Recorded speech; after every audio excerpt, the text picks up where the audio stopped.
Hey, what's up? It's Jesko again from AcousticsInsider.com, where I teach home studio acoustic treatment techniques for audio professionals, but without all the voodoo.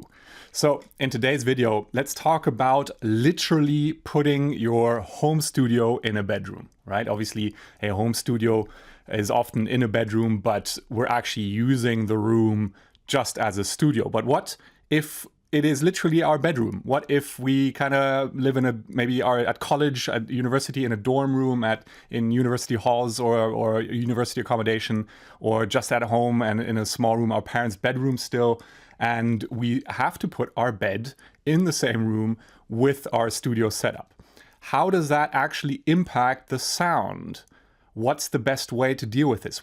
How do you figure out where to put the bed? That's what I want to discuss with you today.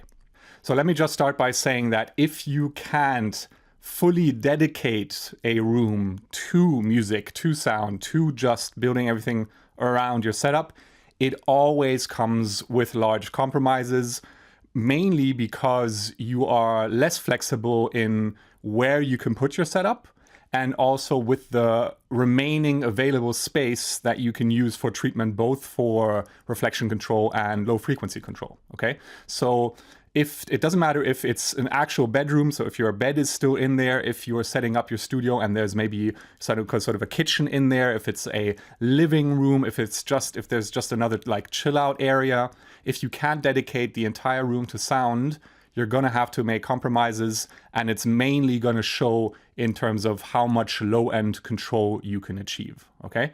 You can always improve things, but if that's the case, just be aware that compromises are the name of the game. It is totally normal, and you're gonna have to sort of reduce your expectations as to what you can actually do to improve the room. So second, how does it impact the sound in the room?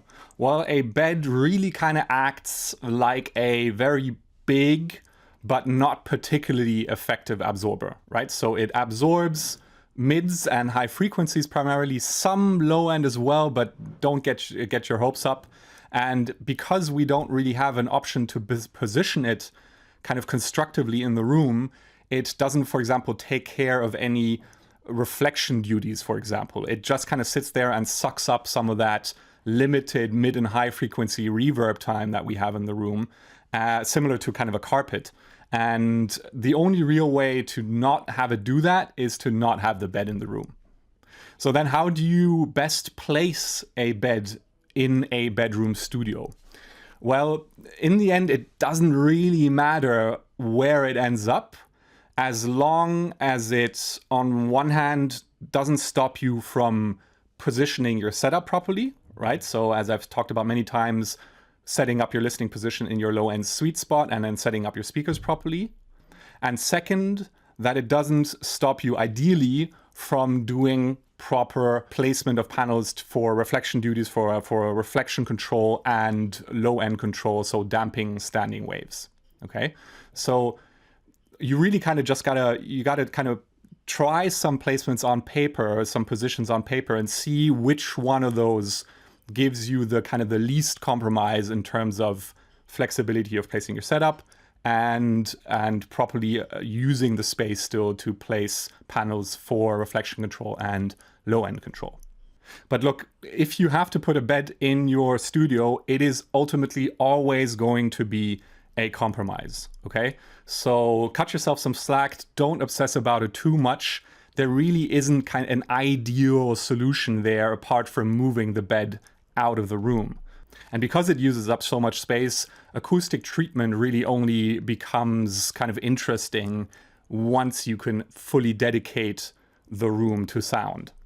That being said, if you are currently thinking about treating your room, if you want to get the most out of your room and speakers, make sure you download my home studio treatment framework, which gives you the exact steps that you should go through to treat your room, and in which order to go through the different steps of treating your room, in order that all those different components that make up treating your home studio actually build on one another, and you're actually getting the most out of every step. Of course, it also includes links to my step-by-step guide to finding your low-end sweet spot and positioning your speakers with the Phantom speaker test. So again, if you're in the process of setting up your home studio, if you want some guidance in setting up your home studio, make sure you download my home studio treatment framework at the link in the description. But that's it for now, a short video. I hope that helps you to some extent understand what you're dealing with if you are literally working from a bedroom and what you can and kind of can't do in that situation. Thanks for watching. See you in the next video.